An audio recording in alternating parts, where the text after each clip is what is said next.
By proceeding into the video, you are agreeing that you have read the disclaimer. बेटे चीकू, 2 दिन की छुट्टी के बाद तुम क्लास में आ रहे हो। मुझे लेटर लिख के दो, तभी मैं तुम्हें क्लास में आने दूंगा। मैं लेटर का तो फॉर्मेट ही लिखना भूल गया हूँ। मुझे क्या करना चाहिए? अरे आइडिया आया, मुझे मन्नू भैया के पास जाना चाहिए। भैया प्लीज मुझे बताइए तो सही, आखिर लेटर कैसे लिखा जाता है, और ये फॉर्मल और इनफॉर्मल ये क्या चीज होती है? ठीक है चीकू, मैं तुम्हें दोनों इनफॉर्मल और फॉर्मल लेटर से मिलवा देता हूँ। तो ये है हमारा फॉर्मल लेटर। हेलो गाइस, मैं हूँ फॉर्मल लेटर। तुम मुझे चीकू लिखोगे अपने प्रिंसिपल के लिए, एडिटर के लिए और किसी भी ऑफिशियल वर्क के लिए मेरा ही फॉर्मेट यूज करके तुम लिखोगे मुझे। हे व्हाट्स अप गाइस, मैं हूँ इनफॉर्मल लेटर। तुम मुझे लिखोगे अपने दोस्तों के लिए, अपने घर वालों के लिए और भी कोई जो भी तुम्हारे ब्लड रिलेशन में आता है उसके लिए। तो इस चीज का ध्यान जरूर रखना। अरे फॉर्मल और इनफॉर्मल भैया, जरा अपना फॉर्मेट तो बता दो। तो शुरू करते हैं हम लोग फॉर्मल लेटर के पैटर्न के साथ। तो यहाँ पर हमें एक क्वेश्चन दिया है। सबसे पहले हमें क्वेश्चन रीड कर लेना चाहिए। Write a letter in about 120 words to the editor of National Herald New Delhi. तो यहाँ पर हमें एक लेटर लिखना है। किसको लिखना है? नेशनल हेराल्ड न्यू दिल्ली के एडिटर को। About the scarcity of water in your locality. क्या मतलब हमारे एरिया के अंदर जो पानी की कमी है उसके बारे में हमें ये लेटर उन्हें लिखना है। क्या करते हुए? सजेस्ट करते हुए वेज किस तरीके से वाटर सप्लाई की पोजीशन इंप्रूव हो सकती है। और हम कौन है? कुणाल और करुणा, जो कि गाजियाबाद के अंदर रहते हैं। तो यहाँ पर कभी भी क्वेश्चन पढ़ने के बाद आपके दिमाग के अंदर 2 क्वेश्चन आने चाहिए और इनका आंसर आपको निकालना है। तो जो सबसे पहला क्वेश्चन है, आप ये लेटर किसको लिख रहे हो? तो किसको लिख रहे हो आप ये letter? We are writing this letter to the editor of National Herald. तो ये हमारा जो एक क्वेश्चन था वो सबसे पहला क्वेश्चन हमारा क्या हो गया? क्लियर हो गया। अब सर ये जो सेकंड क्वेश्चन है इसका मतलब क्या है कि आप ये लेटर क्यों लिख रहे हो? आखिर इस लेटर को लिखने की क्या वजह है? तो इस लेटर को लिखने की वजह है स्कैरिटी ऑफ वाटर इन लोकेलिटी। तो यहाँ पर क्या है? स्कैरिटी ऑफ वाटर लिख देंगे हम लोग, पानी की कमी। तो यहाँ पर हम लोग ये लिख सकते हैं। तो ये 2 क्वेश्चन हमें पता चल गए। सबसे पहले हमें इन 2 चीज़ों के बारे में पता होना चाहिए। अब लेटर के अंदर एक और चीज़ लिखी है। यहाँ पर लिखा है you are Kunal / Karuna of Ghaziabad. अब यहाँ पर मेंशन करा हुआ है लेटर के अंदर कि आप कुणाल हो अगर मेल हो, और अगर फीमेल हो तो आप फिर करुणा हो, गाजियाबाद। बस इतना ही मेंशन करा है, ज़्यादा एड्रेस नहीं बताया।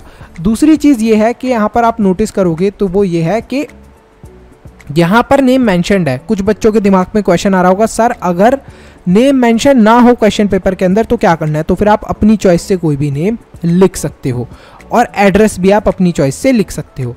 लेकिन एक चीज़ का ध्यान रखना है, कभी भी आप एड्रेस लिखते हो ना, ये देखो ये जो एड्रेस लिखा है, जो शुरू में एड्रेस लिखा है, ये किसका एड्रेस होता है? सेंडर्स, मतलब जो इस लेटर को लिख रहा है, जिसने लेटर लिखा है उसका एड्रेस सबसे ऊपर आता है। इस चीज़ का हमेशा ध्यान रखना। तो यहाँ पर लेटर कौन लिख रहा है? कुणाल लिख रहा है। तो यहाँ पर हमने कुणाल को ले लिया एज एग्जाम्पल। अब यहाँ पर सोसाइटी वगैरह का नाम नहीं लिखा तो मैंने ये अपनी चॉइस से लिख दिया है, और यहाँ पर गाजियाबाद मेंशन था तो मैंने गाजियाबाद लिख दिया है। अब 3 लाइन से बड़ा आपका एड्रेस नहीं आना चाहिए। मान लो आपका बहुत ही लंबा चौड़ा एड्रेस है तो वो आपको नहीं लिखना, बस 3 लाइन के अंदर ही अपने एड्रेस को सम अप करना है। दूसरी बात क्या है कि अब आपको अपना एड्रेस लिखने के बाद एक लाइन छोड़नी है, उसके बाद आना है आपको डेट के ऊपर। तो डेट आपको लिखनी है इस तरीके से, जैसे यहाँ पर लिखा है मैंने 22 अक्टूबर 2026। अब यहाँ पर फॉर्मेट क्या है डेट का? ध्यान से देखना कि क्या लिखा है मैंने। सबसे पहले डे लिखा है, उसके बाद मंथ को किस में लिखा है? वर्ड्स के अंदर। ये देखो बहुत इंपॉर्टेंट है, हमेशा इंग्लिश के अंदर डेट का फॉर्मेट यही चलता है। फिर हमारी ईयर मैंने यहाँ पर मेंशन कर दी है। नेक्स्ट हमें किसका एड्रेस लिखना होता है? जिसको ये लेटर हम लिख रहे हैं या फिर जिसको ये लेटर लिखा है। तो हमने लेटर किसको लिखा है? एडिटर को, नेशनल हेराल्ड के। ये देखो नेशनल हेराल्ड के जो एडिटर हैं उनको ये लेटर लिखा है हमने। और कहाँ पर थी इनकी लोकेशन? देखो कहाँ पर दिया है हमें? न्यू दिल्ली। तो यहाँ पर हमने न्यू दिल्ली मेंशन कर दिया है। इसके बाद हमें एक लाइन छोड़नी है और हमें लिखना है रिस्पेक्टेड सर / मैम। तो यहाँ पर जो न्यू फॉर्मेट आया है CBSE का वो यही है। आप चेक करोगे तो कि यहाँ पर जो रिस्पेक्टेड सर / मैम हमें सब्जेक्ट के बाद में लिखना होता था वो हमें सब्जेक्ट के अब ऊपर लिखना होता है। According to CBSE this is new format. तो यहाँ पर आपको क्या लिखना है? Respected sir / ma'am. अब यहाँ पर सर / मैम लगाना बहुत ज़रूरी है। अगर आपको नहीं पता कि मान लो ये जो एडिटर हैं ये मेल हैं या फिर फीमेल है। अगर आपको पता है कि वो औरत हैं तो आप क्या लगाओगे, रिस्पेक्टेड मैम। तो इस चीज़ का ध्यान रखना है। इसके बाद क्या करना है आपको, सब्जेक्ट लिख देना है। सब्जेक्ट आपका बिल्कुल शॉर्ट में होना चाहिए कि मतलब किस रीज़न की वजह से हम लोग ये लेटर लिख रहे हैं। तो हम लोग किस रीज़न की वजह से लिख रहे हैं कि ways to improve the position of water supply. तो यहाँ पर हमने यही सीधे सीधे लिख दिया कि ways to improve the position of water supply. अब स्टार्ट होता है हमारा मेन पार्ट, जिसको आप लोगों को बिल्कुल भी मिस नहीं करना। तो यहाँ पर मैं आपको एक ऐसी लाइन बताने वाला हूँ जो शुरू के फर्स्ट पैराग्राफ में आप लिखोगे, जो सब लेटर टू एडिटर में कॉमन रहती है। तो यहाँ पर फर्स्ट पैराग्राफ के अंदर आपको लिखना है, through the column of your reputed newspaper I wish to draw your attention towards the movement dash. अब ये डैश के अंदर क्या लिखना है, डैश के अंदर हमें लिखना है सब्जेक्ट क्या, ways to improve the position of water supply. तो हम ये भी उठा के लिख सकते हैं, या फिर हम लोग क्या कर सकते हैं, यहाँ से सीधे सीधे scarcity of water in Ghaziabad and suggesting ways to improve the position of water supply. तो यहाँ पर आप ये फर्स्ट पैराग्राफ के अंदर क्या लिखना है, सेम टू सेम आपको हर लेटर टू एडिटर के अंदर ये फर्स्ट पैराग्राफ कॉमन चलेगा। बस यहाँ पर जो मूवमेंट के बाद में डैश डाला है, यहाँ पर आपको सब्जेक्ट लिख देना है चेंज करके। नेक्स्ट है सेकंड पैराग्राफ या फिर इसको हम बोल सकते हैं बॉडी भी। तो बॉडी ऑफ लेटर के अंदर आपको क्या करना है, जो भी टॉपिक के रिलेटेड आपको पॉइंट्स दिमाग के अंदर आते हैं वो लिख दो। 3 लाइन के 4 लाइन के जितने भी आते हैं उतने लिख दो, ज़्यादा लंबे लिखने की ज़रूरत नहीं है। 2 से 3 या 4 लाइन में आपको इसे ख़त्म कर देना है। नेक्स्ट है हमारा थर्ड पैराग्राफ, जो कि कॉमन है। तो आपको ये फर्स्ट पैराग्राफ और ये जो थर्ड पैराग्राफ है ये सब में सेम ही लिखना है। तो आपका आधे से ज़्यादा मेहनत तो यहीं पर ख़त्म होगी, ज़्यादा सोचने की ज़रूरत पड़ेगी ही नहीं आपको। क्या करना है आपको थर्ड पैराग्राफ में आपको ये लिखना है कि I hope you will pay attention to this noble cause. मतलब जो भी चीज़ आप लिख रहे हो उस चीज़ के ऊपर आप सर ध्यान दोगे, जो भी चीज़ हमने लिखी है, और इसको आप पब्लिश करोगे अपने न्यूज़पेपर के अंदर, जिससे कि जो कंसर्न्ड अथॉरिटीज़ हैं, कंसर्न्ड अथॉरिटीज़ मतलब कौन, जैसे गवर्नमेंट में मान लो वाटर सप्लाई का जो भी देखते होंगे उन तक ये इन्फॉर्मेशन पहुंच जाएगी इस न्यूज़पेपर के थ्रू। तो वो शायद कुछ वाटर सप्लाई पे ध्यान दे और उस चीज़ को इम्प्रूव करें और इस चीज़ के अगेंस्ट क्या लें, एक्शन लें। अब यहाँ पर क्या होता है, यहाँ पर इसके बाद आपको क्या लिखना है, thanking you your sincerely Kunal. तो ये आपका कॉमन चलेगा। देखो यहाँ पर हमें चेंज क्या करना है, सबसे पहली चीज़ हमें सेंडर्स एड्रेस हमारा सेम रहेगा, ये चीज़ हमें ध्यान रखनी है। लेटर से सेंडर्स एड्रेस हमें पता होना चाहिए, डेट हमें पता होनी चाहिए, और नेशनल जैसे यहाँ पर लिखा है रिसीवर एड्रेस, तो रिसीवर्स का एड्रेस हमें पता होना चाहिए। दूसरी बात, respected sir slash ma'am same चलेगा। सब्जेक्ट हमें लेटर से पता चलेगा जब हम क्वेश्चन पढ़ेंगे। फर्स्ट पैराग्राफ सबका कॉमन रहेगा। सेकंड पैराग्राफ के अंदर आपको 3 से 4 लाइन लिखनी है। थर्ड पैराग्राफ भी सबका कॉमन रहेगा। इसके बाद आपको thanking you your sincerely Kunal, जैसे यहाँ पर लिखा था, हमें क्वेश्चन के अंदर दिया है नेम कुणाल, तो वो मैंने लिख दिया। तो ये भी सब में कॉमन ही चलता है। तो आपको पता चल गया कि बस थोड़े बहुत ही आपको चेंज करने हैं। नेक्स्ट थिंग ये है कि मान लो आपने ये जो लेटर लिखा है, ये लिखा है आपने किसको अवेयर करने के लिए, ये अवेयर करने के लिए लिखा है आपने जो वहाँ की कंसर्न्ड अथॉरिटीज़ है, मतलब जो गवर्नमेंट का डिपार्टमेंट है जो पानी वगैरह की सप्लाई देखता है, आप उनको अवेयर करने के लिए ये लेटर लिखने की कोशिश कर रहे हो। अब क्या होगा अगर यही लेटर आपको लिखना होता है ये बताते हुए कि जितनी भी यहाँ की पब्लिक है इसको अवेयर करने के लिए मैं ये लेटर लिख रहा हूँ, तो आप क्या करोगे, सिंपली कंसर्न्ड अथॉरिटीज़ को हटा कर क्या कर दोगे आप, सिंपली कंसर्न्ड अथॉरिटीज़ को हटा के आप कर दोगे पब्लिक। बस सिंपल, और कुछ भी नहीं करना आपको। तो यहाँ पर थर्ड पैराग्राफ भी हमारा कॉमन चलेगा, फर्स्ट भी कॉमन चलेगा। अगर हम किसको अवेयर कर रहे हैं, गवर्नमेंट को अवेयर कर रहे हैं, तो हम लोग लिखेंगे कंसर्न्ड अथॉरिटीज़। अगर हमें बोला गया लेटर के अंदर कि आपको पब्लिक को अवेयर करने के लिए लेटर लिखना है, तो आपको यहाँ पर क्या करना है, कंसर्न्ड अथॉरिटीज़ को हटा देना है। देखो क्या करना है आपको, कंसर्न्ड अथॉरिटीज़ को हटा देना है और लिख देना है यहाँ पर public will take action, so that public will take action. ठीक है, अब यहाँ पर आपको इन चीज़ों का ध्यान रखना है। अब ये है आपका होमवर्क, ये फॉर्मल लेटर का होमवर्क है। फटाफट इस क्वेश्चन को आप कमेंट सेक्शन के अंदर सॉल्व करके दिखाइए। फॉर्मेट सेम आपका यही चलेगा, सारी चीज़ों का ध्यान रखना है।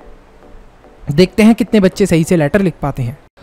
कॉन्ग्रेचुलेशन स्टूडेंट्स, आपने सीख लिया है फॉर्मल लेटर को किस तरीके से लिखते हैं। अब आप बड़ी आसानी से गवर्नमेंट को, स्कूल प्रिंसिपल को, पुलिस को, इंक्वायरी के लिए, बिजनेस के लिए, एप्लीकेशन, जॉब एप्लीकेशन और ना जाने कितने तरीके के और क्वेश्चंस को आसानी से सॉल्व कर सकते हो, क्योंकि अब आपने सीख लिया है फॉर्मल लेटर का फॉर्मेट।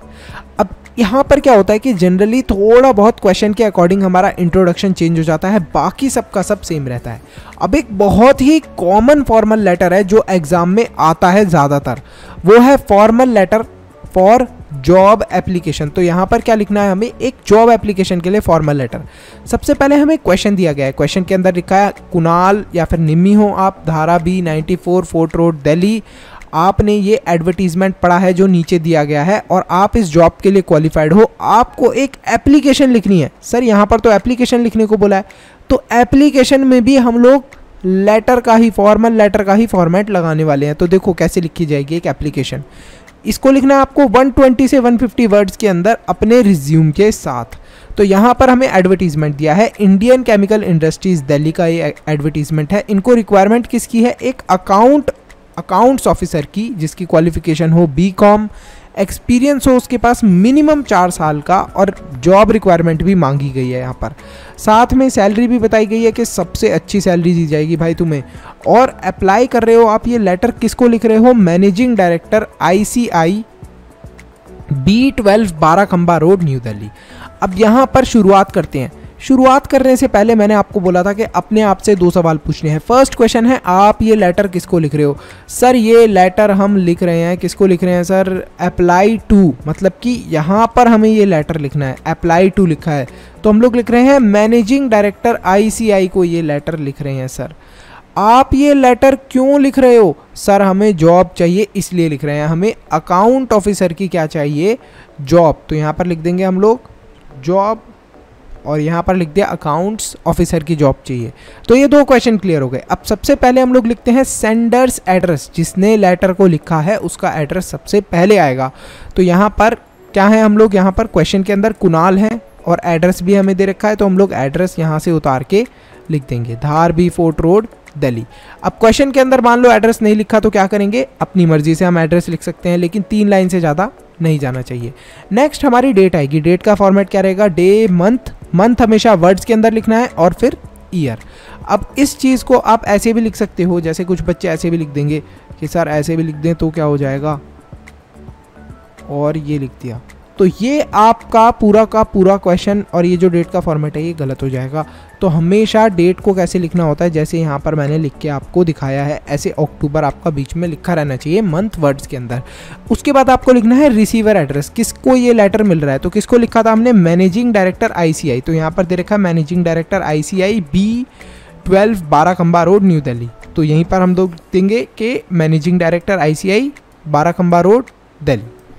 नेक्स्ट है हमें एक लाइन छोड़ के फिर क्या लिखना है, रिस्पेक्टेड सर स्लैश मैम।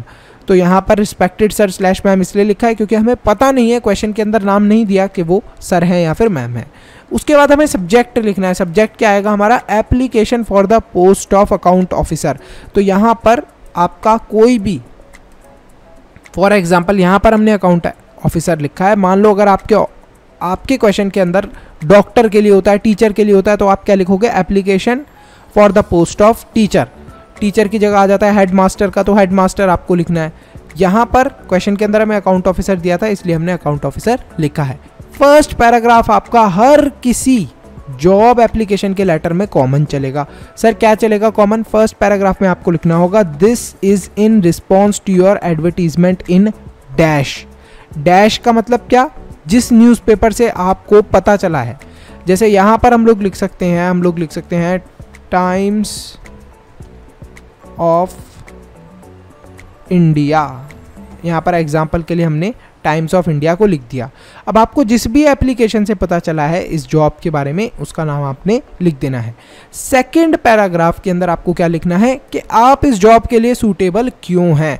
तो सबसे पहले तो आप ये लिख सकते हो कि देखो सर मेरे पास मिनिमम 4 साल का एक्सपीरियंस है जितना आपने मांगा था, मैं बहुत अच्छा हूँ अकाउंट्स वगैरह मेंटेन करने में, मेरे बीकॉम में बहुत ही अच्छे मार्क्स आए, और ना जाने कितनी सारी अपनी तारीफ लिख सकते हो। अब यहाँ पर जैसा कि एक अकाउंट अकाउंटेंट की जॉब के लिए था हमें लेटर लिखना। अगर यही टीचर के लिए दिया होता तो आप लिख सकते हो कि मुझे बच्चे बहुत पसंद है, मेरे को एक्सपीरियंस है बच्चों को पढ़ाने का बहुत ज़्यादा, और मैं बच्चों के साथ बहुत अच्छा फील करता हूँ। ये सारी चीज़ें आप लिख सकते हो। अब क्या आ जाएगा हमारा थर्ड पैराग्राफ। थर्ड पैराग्राफ आपका हर किसी में कॉमन चलेगा, तो इसको आप क्या कर सकते हो, रट सकते हो, लर्न कर सकते हो, समझ सकते हो, और यही आपको चिपका देना है हर किसी जॉब एप्लीकेशन वाले लेटर में। तो यहाँ पर क्या लिखना है, I wish to apply for the same, I have the requisite qualification and experience. मतलब जितनी आपने क्वालिफिकेशन और एक्सपीरियंस मांगा था उतनी मेरे पास है, और मैंने अपना रिज्यूम भी क्या कर दिया है, एनक्लोज कर दिया है। अब रिज्यूम एनक्लोज करने का मतलब क्या है कि आपने अपना रिज्यूम भी लेटर के साथ लगा दिया है, रख दिया है। तो here with your kind perusal and consideration I assure you that if selected I shall prove to be an asset to your company. इसके अंदर ये लिखा है कि मतलब कि अगर आप लोग मुझे सेलेक्ट कर लेते हैं, कंसीडर कर लेते हैं, तो मैं आपकी कंपनी के लिए एक बहुत अच्छा एसेट, मतलब एक बहुत अच्छा जो वर्कर है, या फिर आप बोल सकते हो एक बहुत अच्छा काम करने वाला पर्सन प्रूव होगा। यहाँ पर क्या करना है, अब आपने अपना थैंकिंग यू योर सिंसियरली जैसा कॉमन चल रहा था हमारा फॉर्मल लेटर का, और फिर नीचे अपना नेम लिख देना है। अब रिज्यूम किस तरीके से बनाते हैं, बच्चे घबरा जाते हैं, सर रिज्यूम तो बहुत ही ज़्यादा मुश्किल चीज़ लग रही है। अरे कुछ नहीं है, देखो बस यहाँ पर आपने ऐसे लिख देना है रिज्यूम, नीचे आपका नेम आएगा, उसके बाद आएगी आपके मदर्स नेम, उसके बाद आएगा आपका फादर्स नेम, उसके बाद आएगा डेट ऑफ बर्थ, उसके बाद आपका सेक्स, मेल फीमेल जो भी है, मैरिटल स्टेटस, और परमानेंट एड्रेस आपको लिखना है, एजुकेशन क्वालिफिकेशन लिखनी है आपको, उसके बाद जॉब एक्सपीरियंस लिखना है। तो यहाँ पर जैसे केमिकल इंडस्ट्री है, मान लो टीचर का होता तो आप लिख सकते हो 5 years in job experience, 5 years in teaching industry, तो आप ये लिख सकते हो। इसके बाद आपने रेफरेंस लिख देना। अब ये रेफरेंस लिखना इंपॉर्टेंट नहीं है, लेकिन आप लिखना चाहते हो तो लिख देना, लेकिन ये जो चीज़ें हैं यहाँ पर जो मैंने हाईलाइट कर दी हैं ये बहुत इंपॉर्टेंट है, इन्हें ज़रूर लिखना।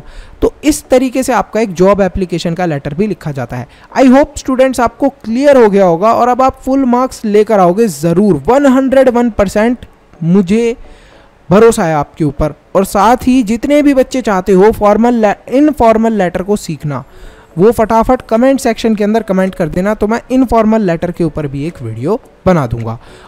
तो अगर आपने इस वीडियो को यहाँ तक देख लिया है तो फटाफट लाइक करो, चैनल को सब्सक्राइब करो और कमेंट करो अपना बेस्ट पार्ट। इसी के साथ साथ वीडियो को शेयर करना मत भूलना। एक इम्पॉर्टेंट अनाउंसमेंट, अगर आप लोग चाहते हो कि हम लोग फ्यूचर में इसी तरीके से और भी वीडियोस बनाते रहें, तो आप हमारे चैनल के मेंबर बन के हमें सपोर्ट कर सकते हो। अब मेंबर कैसे बनना है, सब्सक्राइब के साथ में जो ज्वाइन बटन है उस पर क्लिक करें और हमारे चैनल के मेंबर बन जाए।